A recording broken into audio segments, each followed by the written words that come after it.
सबसे पहले बात ये आती है कि ईथर्स होते क्या हैं। तो ईथर्स वो फंक्शनल ग्रुप होता है जिसमें कि ऑक्सीजन होती है एक, और उससे दो एल्काइल ग्रुप या एराइल ग्रुप या एक एल्काइल या दूसरा एराइल ग्रुप जुड़ा रहता है। तो ये बीच में तो होती है ऑक्सीजन, और इससे आप देखिए कि दो एल्काइल ग्रुप जुड़े हैं। तो वे ऑर्गेनिक कंपाउंड जिसमें ऑक्सीजन एल्काइल या एराइल ग्रुप से जुड़े होते हैं, उन्हें हम ईथर कहते हैं। आप देखेंगे कि ये ईथर की एक स्ट्रक्चर है जिसमें ऑक्सीजन है, उसमें एक एल्काइल ग्रुप एक जुड़ा हुआ है और ये दूसरा एल्काइल ग्रुप दो हो गया। बच्चों यहाँ ध्यान दीजिए कि यहाँ पे एल्काइल ग्रुप अलग अलग है, इसलिए एक को आर से और एक को आर डैश से डिनोट किया है। तो आपको आई बात समझ में कि ईथर्स क्या होते हैं, किस तरह के फंक्शनल ग्रुप होते हैं। बच्चों, ईथर्स और एस्टर्स होते हैं, इन दोनों में डिफरेंस होता है। आपको कहीं पे भी कंफ्यूज होने की जरूरत नहीं है। आप देखें कि एस्टर क्या होता है, आप खुद देखिए कि इनमें से कौन सा ईथर है और कौन सा एस्टर है। तो आप पाएंगे कि जो फर्स्ट है वो एस्टर है और सेकंड जो है वो ईथर है। तो जो एस्टर्स होते हैं उसमें ऑक्सीजन जो होता है, एक तो कार्बन से डबल बॉन्ड से जुड़ा रहता है। तो एक ऑक्सीजन तो कार्बन से डबल बॉन्ड से जुड़ा हुआ है, जबकि दूसरा ऑक्सीजन एटम है वो कार्बन से सिंगल बॉन्ड से जुड़ा होता है। ठीक है, तो इस तरह से जो एस्टर्स होते हैं उसमें दो ऑक्सीजन होते हैं। तो एक ऑक्सीजन कार्बन से डबल बॉन्ड से जुड़ा रहता है और दूसरा ऑक्सीजन उसी कार्बन से सिंगल बॉन्ड से जुड़ा होता है। तो ये तो हो गए एस्टर। जबकि जो ईथर होते हैं उसमें है ना, दोनों कार्बन, जो ऑक्सीजन होता है वो दो कार्बन से सिंगल बॉन्ड से जुड़ा रहता है। अब ये कार्बन वाले जो समूह हैं वो सेम भी हो सकते हैं, अलग अलग भी हो सकते हैं। Oxygen atom is singly bonded to two carbon atom, alkyl group या एराइल ग्रुप। तो आपको ईथर और एस्टर में कोई भी कंफ्यूज नहीं होना है, ये दोनों अलग अलग फंक्शनल ग्रुप हैं। बच्चों, जैसा कि मैंने प्रीवियस स्लाइड में बताया था कि जो ईथर के ऑक्सीजन से जो एल्काइल ग्रुप या एराइल ग्रुप जुड़े होते हैं वो समान भी हो सकते हैं, डिफरेंट भी हो सकते हैं। इस आधार पर जो ईथर्स होते हैं वो दो तरह के होते हैं, सिंपल और सिमेट्रिकल ईथर्स या मिक्स्ड और अनसिमेट्रिकल ईथर्स। आप एग्जाम्पल देखिए, ये डाईथाइल ईथर है, इनमें ऑक्सीजन से दोनों तरफ इथाइल ग्रुप जुड़ा हुआ है। तो ये क्या हो गया, सिंपल और सिमेट्रिकल ईथर, सिमेट्री है, दोनों तरफ समान प्रकार के एल्काइल समूह जुड़े हैं। ठीक है, अब दूसरा एग्जाम्पल देखिए, ये जो है वो मिक्स्ड ईथर है, इसमें एक तरफ मिथाइल समूह जुड़ा हुआ है और एक तरफ इथाइल समूह जुड़ा हुआ है। तो ये क्या हो गया, मिक्स्ड ईथर या अनसिमेट्रिकल ईथर। आप ये वाला एग्जाम्पल देखेंगे, यहाँ पे भी एक तरफ इथाइल समूह जुड़ा हुआ है और एक तरफ फिनाइल समूह जुड़ा हुआ है। ये भी मिक्स्ड ईथर हो गया क्योंकि दोनों जो ग्रुप है वो अलग अलग है। साथ ही इसमें आप देखेंगे कि एक तो एल्काइल ग्रुप है और एक बेंजीन एराइल ग्रुप है।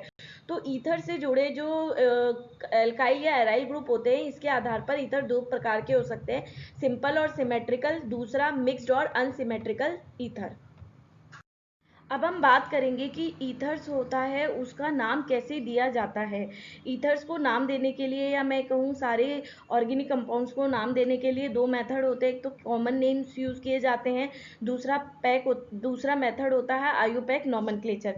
फर्स्टली मैं है ना कॉमन मेथड्स की बात करती हूँ कि कॉमन नेम्स क्या दिए जाते हैं ईथर्स के। इसकी 3 स्टेप है। पहला तो आप ईच एल्काइल ग्रुप का नाम दे लो, इथाइल है, मिथाइल है, फिनाइल है, ब्यूटाइल है, प्रोपाइल है। तो आप सारे जो एल्काइल ग्रुप है उसका नाम दे लो, फिर उनको अल्फ़ाबेटिकली अरेंज कर लो और देन लास्ट में आप ईथर वर्ड लगा दो। यहाँ पे दो एग्जांपल दे रखे हैं, आप देख रहे हैं कि इथाइल मिथाइल ईथर, एक एल्काइल समूह मिथाइल है, एक एल्काइल समूह इथाइल है, और इथाइल और मिथाइल में अल्फ़ाबेटिकली कौन पहले आता है, इथाइल। तो नाम हो गया इथाइल मिथाइल ईथर। दूसरा एग्जाम्पल आप देखेंगे कि एक एल्काइल समूह टर्शरी ब्यूटाइल है, दूसरा एल्काइल समूह मिथाइल है। अल्फ़ाबेटिकली देखेंगे, टर्शरी जो होता है उसको यूज़ अल्फ़ाबेटिकली देखने में नहीं किया जाता है। तो अगर हम टर्शरी को साइड में रख दें तो ब्यूटाइल और मिथाइल में बी पहले आता है, तो इसका नाम हो जाएगा टर्शरी ब्यूटाइल मिथाइल ईथर। बच्चों यहाँ पे ध्यान रखना, ट्राई, टर्शरी, टेट्रा, ये सब जो चीज़ें होती हैं इनको अल्फ़ाबेटिकली देखने में काउंट नहीं करते हैं। इसलिए टर्शरी ब्यूटाइल मिथाइल में जो टर्शरी ब्यूटाइल है वो पहले आया है, क्योंकि यहाँ पे ब्यूटाइल का बी देखा गया है। तो ये तो हो गया कॉमन मेथड ईथर के नॉमेनक्लेचर का। अब हम बात करते हैं आयुपैक सिस्टम की। इसमें किस तरह से ईथर्स का नाम दिया जाता है। सबसे पहले हम दोनों एल्काइल ग्रुप में से वो एल्काइल ग्रुप सेलेक्ट करते हैं जो कि लार्जर पेरेंट चेन वाला होता है, उसको तो हम बेस मानते हैं, ठीक है। तो और जो दूसरा जो स्मॉलर एल्काइल ग्रुप होता है उसे हम एल्कोक्सी सब्स्टिट्यूएंट मानते हैं। एग्जाम्पल से ये क्लियर हो जाएगा। आप देखेंगे कि एक एग्जाम्पल है इथॉक्सी पेंटेन। इसमें जो एल्काइल ग्रुप है वो इथाइल है और दूसरा एल्काइल ग्रुप पेंटाइल है। अब पेंटाइल और इथाइल में से ज़्यादा कार्बन वाला कौन सा हो गया, पेंटेन। तो जो पेंटेन है इसको पेरेंट लिया जाता है, ठीक है। और जो दूसरा एल्काइल ग्रुप है उसको एल्कोक्सी सब्स्टिट्यूएंट लिया जाता है। तो यहाँ पे इथाइल है तो इसको ले लेंगे हम इथॉक्सी। तो जो नाम हो जाएगा वो हो जाएगा इथॉक्सी पेंटेन। तो आई बात समझ में। जो एल्काइल ग्रुप बड़ा है उसको तो आप लेंगे पेरेंट, उस ठीक है, ANE पेरेंट लेंगे, उसके आगे आप लगा देंगे पेंटेन, हेक्सेन, इथेन, ठीक है, हेप्टेन। और जो दूसरा छोटा ग्रुप है एल्काइल ग्रुप उसके आगे लगा देंगे ऑक्सी, एल्कोक्सी, इथॉक्सी, मिथॉक्सी, ठीक है, प्रोपॉक्सी, ब्यूटॉक्सी। तो इस तरह से आप आयोपैक नॉमेनक्लेचर में नाम देंगे ईथर्स का। नेक्स्ट हम स्ट्रक्चर्स ऑफ ईथर्स की बात करेंगे। आप यहाँ पे ईथर्स की स्ट्रक्चर देख रहे हैं। आप पहले इस सिंपल स्ट्रक्चर को देखिए। ये एग्जांपल है डाई मिथाइल ईथर का। इसमें दो तो आपके सिग्मा बॉन्ड है, सिंगल बॉन्ड है। ये हो गए दो सिग्मा बॉन्ड। और आप देख रहे हैं ऑक्सीजन पर दो लॉन पेयर है। आप देखेंगे कि ये स्ट्रक्चर है लगभग वाटर मॉलिक्यूल के समान है। वाटर मॉलिक्यूल में वही ऑक्सीजन से दो हाइड्रोजन जुड़े होते हैं सिंगल बॉन्ड से और दो लॉन पेयर इलेक्ट्रॉन होते हैं। यहाँ पर दो हाइड्रोजन की जगह पे दो एल्काइल ग्रुप जुड़े हैं होते हैं। तो पहली बात तो क्या हो गई, आपको क्या समझ में आया कि ईथर की स्ट्रक्चर वाटर मॉलिक्यूल के लगभग बराबर होती है। दूसरी बात जो आपको समझ में आई इस स्ट्रक्चर को देखकर कि ऑक्सीजन दो तो सिग्मा बॉन्ड बनाता है सिंगल बॉन्ड और उस पर दो लॉन पेयर इलेक्ट्रॉन होते हैं। तो ये सिंपल स्ट्रक्चर को देख के आपको दो बातें समझ में आई। अब हम थोड़ा सा इसकी और डीप स्टडी करते हैं। तो हम देखते हैं कि ऑक्सीजन का हाइब्रिडाइजेशन sp3 होता है क्योंकि इस पे दो लॉन पेयर होते हैं और ये दो सिग्मा बॉन्ड बनाता है। ज्योमेट्री होती है वो बेंट मॉलिक्यूलर ज्योमेट्री होती है। तीसरी बात चीज है कि कार्बन ऑक्सीजन कार्बन, ये जो कार्बन ऑक्सीजन कार्बन, ये हो गया आपका कार्बन ऑक्सीजन और कार्बन के बीच का जो बॉन्ड एंगल है वो 110 डिग्री के करीब होता है, ठीक है। फिर चौथी चीज आप देख रहे हैं कि जो CO बॉन्ड्स है वो पोलर है क्योंकि ऑक्सीजन की इलेक्ट्रोनेगेटिविटी ज्यादा होती है, कार्बन की इलेक्ट्रोनेगेटिविटी कम होती है। तो कार्बन पर पार्शियल पॉजिटिव चार्ज आ जाएगा और ऑक्सीजन पे पार्शियल नेगेटिव चार्ज आ जाएगा। इस वजह से जो CO बॉन्ड है, यहाँ पे दो CO बॉन्ड है, दोनों ही पोलर होते हैं। तो आपको समझ में आई कि पोलर बॉन्ड्स पाए जाते हैं दो ईथर्स में। अगर मैं इसके डायपोल मोमेंट की बात करूं तो इसका जो डायपोल मोमेंट है वो लगभग 8.3 d होता है, ठीक है। तो ये पांचों पॉइंट भी आपको क्लियर हो गए कि sp3 हाइब्रिडाइज होता है, बेंट ज्योमेट्री होती है, 110 डिग्री बॉन्ड एंगल होता है, पोलर बॉन्ड्स होते हैं, 1.3 d इसका डायपोल मोमेंट होता है। तो ये तो हो गए स्ट्रक्चर्स ऑफ ईथर। अब हम बात करेंगे ईथर्स की फिजिकल प्रॉपर्टीज की। ईथर्स की फिजिकल प्रॉपर्टीज की बात करने से पहले मैं ईथर्स का अल्कोहल से कंपैरिजन करना चाहूँगी। जब मैंने आपको अल्कोहल पढ़ाया था तब मैंने आपको बताया था कि अल्कोहल के मॉलिक्यूल्स आपस में हाइड्रोजन बॉन्ड बना सकते हैं। ये दो अल्कोहल के मॉलिक्यूल्स हैं और इनके बीच में ये हाइड्रोजन बॉन्ड है। इससे अल्कोहल्स के मॉलिक्यूल का आपस में एसोसिएशन हो जाता है। साथ ही अल्कोहल के मॉलिक्यूल्स वाटर मॉलिक्यूल के साथ भी हाइड्रोजन बॉन्ड बना सकते हैं। ये किस तरह का हाइड्रोजन बॉन्ड है, इंटरमॉलिक्यूलर हाइड्रोजन बॉन्ड। आप देखेंगे कि यहाँ पे जो अल्कोहल्स है ये डोनर और एक्सेप्टर दोनों का काम कर रहा है। यहाँ पर ये अपने ऑक्सीजन से दूसरे मॉलिक्यूल से हाइड्रोजन बॉन्ड बना रहा है। साथ ही इसका जो हाइड्रोजन है वो भी हाइड्रोजन बॉन्ड में पार्टिसिपेट करता है अदर मॉलिक्यूल्स के साथ हाइड्रोजन बॉन्डिंग बनाने में। तो जो अल्कोहल्स है बच्चों वो हाइड्रोजन बॉन्ड बनाने में डोनर और एक्सेप्टर दोनों का काम कर रहा है, ठीक है।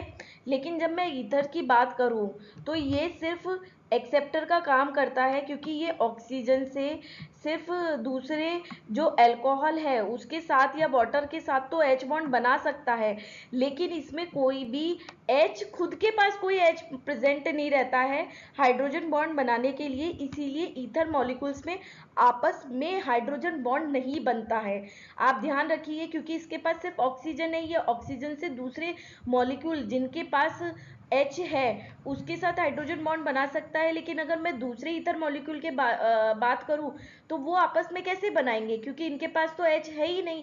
तो ये सिर्फ हाइड्रोजन बॉन्ड एक्सेप्टर का काम करता है, और इस वजह से इसकी कुछ प्रॉपर्टीज जो होती है वो अल्कोहल से डिफरेंट होती है। तो आपको आई बात समझ में कि क्यों डिफरेंट होती है, क्योंकि ये सिर्फ हाइड्रोजन बॉन्ड एक्सेप्टर का काम करता है, जबकि अल्कोहल डोनर और एक्सेप्टर दोनों का काम करता है, क्योंकि उसमें ऑक्सीजन और H दोनों प्रेजेंट रहते हैं जो कि हाइड्रोजन बॉन्ड बना सकते हैं। तो स्टार्ट करते हैं physical properties of ethers. Ethers होते हैं वो संगत एल्केनों की तुलना में ज़्यादा पोलर होते हैं। अगर मैं दो कार्बन वाला ईथर लूँ और 4 कार्बन वाला एल्केन लूँ, तो जो ईथर मॉलिक्यूल्स है वो ज़्यादा पोलर होते हैं। वो पोलरिटी का कारण आपको, जो मैंने ईथर्स की स्ट्रक्चर का डिस्कशन किया था उससे समझ में आ गया, क्योंकि कार्बन और ऑक्सीजन का बॉन्ड पोलर होता है, क्योंकि कार्बन पे पॉजिटिव और ऑक्सीजन पे पार्शियल नेगेटिव चार्ज आ जाता है इलेक्ट्रॉन नेगेटिविटी के डिफरेंस के कारण, जबकि एल्केन में ऐसा कोई पोलरिटी डेवलप नहीं हो पाती है, क्योंकि कार्बन कार्बन आपस में जुड़े होते हैं। तो पहला पॉइंट क्लियर आया कि जो ईथर्स होते हैं वो संगत एल्केनों की तुलना में ज़्यादा पोलर होते हैं। अब मैं बात करती हूँ एल्कोहल से। तो मैंने प्रीवियस स्लाइड में आपको बताया था कि जो ईथर मॉलिक्यूल्स है वो आपस में H बॉन्ड नहीं बना पाते हैं, जबकि जो एल्कोहल मॉलिक्यूल्स है वो आपस में H बॉन्ड बना लेते हैं। इसका कारण इसी वजह से जो ईथर्स का जो मेल्टिंग पॉइंट और बॉइलिंग पॉइंट होता है वो एल्कोहल्स की तुलना में कम होता है। ठीक है, एल्कोहल्स की तुलना में कम होता है। कारण क्यों? क्योंकि ये खुद के साथ हाइड्रोजन बॉन्ड नहीं बना पाते हैं।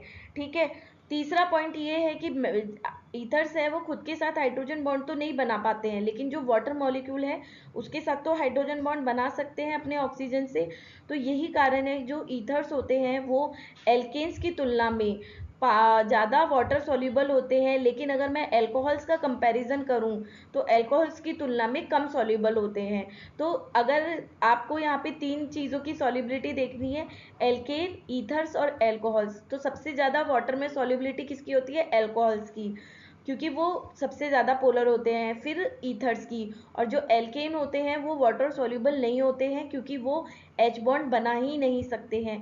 तो आपने यहाँ पे 3 मुख्य फिजिकल प्रॉपर्टीज पढ़ी। फर्स्ट प्रॉपर्टी जो है वो पोलरिटी को बता रही है, दूसरा बता रही है कि क्यों इसका बॉइलिंग पॉइंट, मेल्टिंग पॉइंट कम होता है, तीसरी प्रॉपर्टी बता रही है सॉलिबिलिटी को। बच्चों ये क्वेश्चन आपके घर पे करने के लिए है। मैंने जैसे कि ईथर की पोलरिटी, हाइड्रोजन बॉन्डिंग, ये सब आपको एक्सप्लेन कर दी है। तो आपको ट्रेंड 1 और ट्रेंड 2 जो दिया हुआ है बॉइलिंग पॉइंट का, वो आपको एक्सप्लेन करना है, आपको करके देखना है। जैसे ट्रेंड फर्स्ट में इथेनॉल का सबसे ज़्यादा बॉइलिंग पॉइंट है, फिर डाइमिथाइल ईथर का उससे कम है, और प्रोपेन का सबसे कम है। तो आपको ये देखना है कि ऐसा क्यों हुआ। आप हाइड्रोजन बॉन्डिंग और पोलरिटी के कंसेप्ट से ये क्वेश्चन आसानी से कर सकते हैं। अब हम methods of preparation of ethers की बात करेंगे कि कौन कौन से मेथड्स है जिससे कि ईथर्स का निर्माण किया जा सकता है। पहला मेथड है बाय डिहाइड्रेशन ऑफ अल्कोहल। तो अल्कोहल्स की डिहाइड्रेशन से ईथर बनता है। अल्कोहल का डिहाइड्रेशन प्रोटिक एसिड जैसे कि H2SO4, H3PO4 की प्रेजेंस में होता है। लेकिन जो मेन प्रोडक्ट है वो दो तरह के हो सकते हैं, एल्कीन्स और ईथर। ये डिपेंड करता है रिएक्शन कंडीशन पे, मतलब सेम अल्कोहल है, उसका डिहाइड्रेशन होगा तो आपको ईथर मिलेगा, और अगर एलिमिनेशन रिएक्शन होती है तो एल्कीन मिलेगी। तो आप देख रहे हैं कि आप सेम एक अल्कोहल से अगर आप प्रोटिक सॉल्वेंट ले रहे हैं और 443 केल्विन टेम्परेचर ले रहे हैं तो आपको alkene as a major product मिल रही है, और अगर आप 413 केल्विन टेम्परेचर ले रहे हैं तो ईथर मेन प्रोडक्ट मिल रहा है। तो रिएक्शन कंडीशंस के आधार पर डिपेंड करेगा कि मेजर प्रोडक्ट क्या होगा, ईथर्स होगा कि एल्कीन होगा। तो डिहाइड्रेशन किसकी प्रेजेंस में होता है? प्रोटिक सॉल्वेंट की प्रेजेंस में। अब हम मैकेनिज्म की बात करेंगे कि जब अल्कोहल से ईथर बनता है डिहाइड्रेशन से, तो कौन सी मैकेनिज्म फॉलो हो रही है। तो बच्चों, जो मैकेनिज्म होती है वो न्यूक्लियोफिलिक सब्स्टिट्यूशन रिएक्शन है। अल्कोहल की मैंने न्यूक्लियोफिलिक सब्स्टिट्यूशन रिएक्शन की मैकेनिज्म बताई थी अल्कोहल चैप्टर में।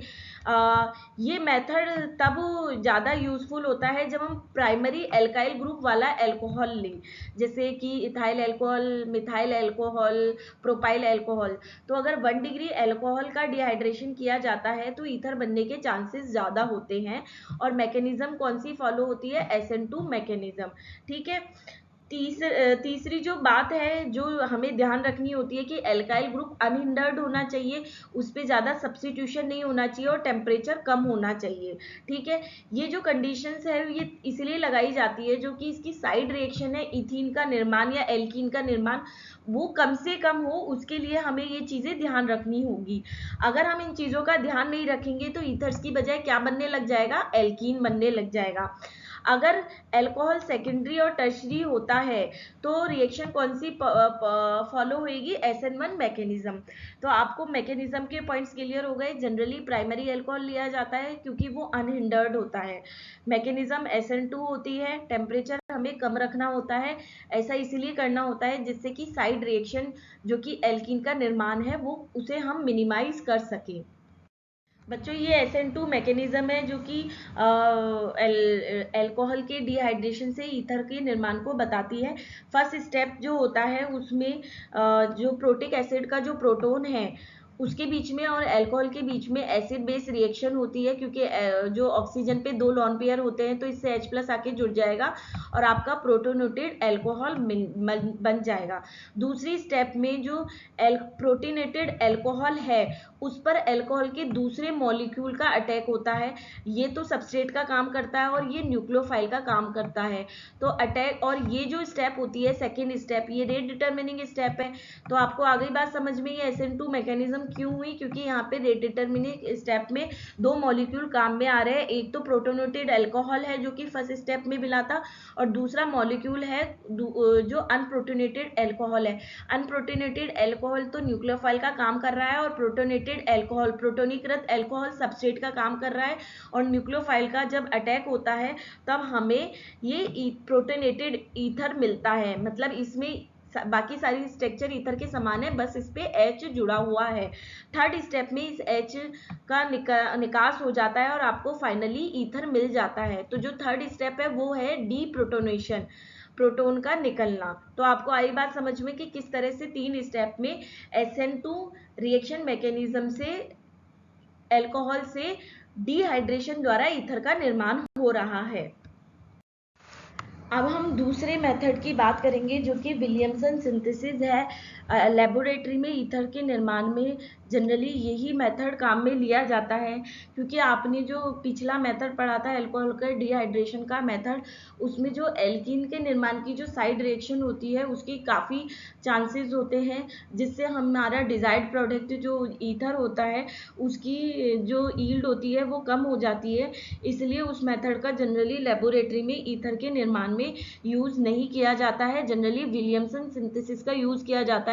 और बच्चों, इस सिंथेसिस से एग्जाम में, कॉम्पिटिटिव एग्जाम में क्वेश्चंस भी काफ़ी पूछे जाते हैं। तो ये काफ़ी इंपॉर्टेंट मेथड है ईथर के निर्माण में। ठीक है। इससे आप सिमेट्रिकल और अनसिमेट्रिकल दोनों तरह के ईथर्स का निर्माण कर सकते हैं। इस मेथड में क्या होता है, एल्किल हैलाइड की रिएक्शन किससे कराई जाती है, सोडियम एल्कोक्साइड की, सोडियम एल्कोक्साइड के साथ। तो एक तो होता है आपका एल्किल हैलाइड और दूसरा होता है सोडियम एल्कोक्साइड। जो रिएक्शन जो मैकेनिज्म होती है वो SN2 होती है। इसमें क्या होता है, एल्कोक्साइड एज अ न्यूक्लियोफाइल काम करता है और उसका अटैक किस पे होता है, एल्काइल हैलाइड पे। ठीक है। Ethers containing substituted alkyl group secondary और टर्शरी में also be prepared by this method. आपने देखा था कि जो अल्कोहल का डिहाइड्रेशन होता है जिसमें कि एल्काइल ग्रुप टर्शरी और सेकेंडरी वाले हम नहीं लेते हैं, क्योंकि उस केसेस में क्या होता है, एल्कीन बनने के चांसेस ज़्यादा हो जाते हैं। तो लेकिन इस मेथड में आप सेकेंडरी और टर्शरी एल्काइल ग्रुप वाले ईथर्स का भी निर्माण कर सकते हैं। ठीक है। और चौथा पॉइंट मैं आपको बता ही चुकी हूँ कि जो मैकेनिज्म फॉलो होती है वो SN2 मैकेनिज्म होती है। बच्चों जो बेटर रिजल्ट मिलते हैं वो तब मिलते हैं जब एल्काइल हैलाइड क्या हो, प्राइमरी एल्काइल हैलाइड हो। तो प्राइमरी एल्काइल हैलाइड के साथ आपको बेटर रिजल्ट मिलते हैं। सेकेंडरी और टर्शरी एल्काइल हैलाइड के साथ एलिमिनेशन हो सकता है, एलिमिनेशन होने लग जाएगा तो आपका क्या बनने लग जाएगा, एल्कीन। हालांकि इसके चांसेस यहाँ पे कम होते हैं और एल्कोहल के डिहाइड्रेशन में ज़्यादा होते हैं, इसीलिए primary alkyl halide better substrate होते हैं। ठीक है, और अगर हम टर्शरी एल्काइल हैलाइड लेते हैं तो एल्कीन ही बनेगा, ईथर नहीं बनता है। तो टर्शरी एल्काइल हैलाइड लेने का तो कोई मतलब ही नहीं है। प्राइमरी एल्काइल हैलाइड सबसे यूजफुल है। सेकेंडरी एल्काइल हैलाइड से एल्कीन बनेगा या ईथर बनेगा, ये आपके रिएक्शन कंडीशन पर डिपेंड करेगा। ठीक है, अब विलियमसन ईथर सिंथेसिस का आप एग्जांपल देख लीजिए। ये मीथेनॉल है, इसकी सोडियम पोटेशियम से रिएक्शन कराई तो आपका पहले बन गया सोडियम मिथॉक्साइड। ये सोडियम मिथॉक्साइड क्या करेगा, न्यूक्लियोफाइल की तरह काम करेगा। ठीक है, और जब इसकी एल्काइल हैलाइड से रिएक्शन कराई तो आपको ईथर बन जाएगा। तो आपके मीथेनॉल में से तो आपका एल्काइल ग्रुप कौन सा आया, R1, और जो एल्काइल हैलाइड है उससे से कौन सा ग्रुप आया, R2। तो आप देखेंगे फाइनल ईथर में R1 और R2 जुड़ गए। तो आप बता सकते हैं कि R1 कहाँ से आया, एल्कोक्साइड से, और जो R2 है वो एल्काइल हैलाइड से आया। तो ये हो गया विलियमसन ईथर सिंथेसिस। तो विलियमसन ईथर सिंथेसिस में आप देखेंगे कि कौन कौन से बॉन्ड तो बन रहे हैं और कौन कौन से बॉन्ड टूट रहे हैं। ये हो गया एल्काइल हैलाइड, ये हो गया एल्कोक्साइड। सॉल्वेंट हम लेते हैं जनरली जो एल्कोक्साइड होता है उसी का हम conjugate acid as a solvent ले लेते हैं। फॉर एग्जांपल अगर हम इथोक्साइड ले रहे हैं तो हम इथेनॉल एज अ सॉल्वेंट ले लेंगे, हम ब्यूटोक्साइड ले रहे हैं तो हम ब्यूटेनॉल एज अ सॉल्वेंट ले लेंगे। ये आपका बन गया ईथर। तो जो नया बॉन्ड बना वो तो कार्बन और ऑक्सीजन के बीच का बॉन्ड बना, और जो एल्काइल हैलाइड में कार्बन और हेलोजन के बीच का बॉन्ड टूट जाता है। SN2 मैकेनिज्म होती है।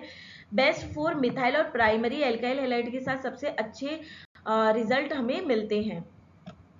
ये एक अलग अलग एग्जाम्पल है, 3 एग्जाम्पल दे रखे हैं जिसमें आपको बता रखा है कि किस तरह से ईथर बन रहा है। ठीक है, आप इन एग्जाम्पल्स को आसानी से देख के आप देख सकते हैं कि ईथर का निर्माण विलियमसन ईथर सिंथेसिस से कैसे किया जाता है। बच्चों जो SN2 मैकेनिज्म होती है उसको आप जल्दी से देख लीजिए कि किस तरह से SN2, मेरे ख्याल से अल्कोहल इन सब में SN2 मैकेनिज्म बार बार आ चुकी है, तो अब आपको SN2 मैकेनिज्म में कोई दिक्कत नहीं होगी। ये स्ट्रॉन्ग न्यूक्लियोफाइल है, ठीक है, और ये प्राइमरी एल्किल हैलाइड है, SN2 मैकेनिज्म हो रही है, ईथर बन रहा है। ठीक है, ये तो हो गई ओवरऑल रिएक्शन। आप देखेंगे कि एल्कोक्साइड ने प्राइमरी एल्काइल हैलाइड पर बैक साइड से अटैक किया और आपका ईथर बन गया। ये हो गई आपकी रेट डिटर्मिनिंग स्टेप। इसमें 2 मॉलिक्यूल पार्टिसिपेट कर रहे हैं तो इसलिए ये मैकेनिज्म हो गई SN2 मैकेनिज्म। ठीक है, आप देखेंगे आपने यहाँ पे मिथाइल ब्रोमाइड लिया है, आपको ईथर मिल गया। अगर आप टर्शरी एल्काइल हैलाइड लेते हैं तो आप देख रहे हैं कि आपको ईथर नहीं मिल रहा है, आपको एल्कीन मिल रहा है। इसलिए आप विलियमसन ईथर सिंथेसिस में टर्शरी एल्काइल हैलाइड कभी भी एज अ सबस्ट्रेट काम में नहीं ले सकते हैं, क्योंकि जो एल्कोक्साइड है ये न्यूक्लियोफाइल के साथ साथ बेस की तरह भी काम कर रहा है।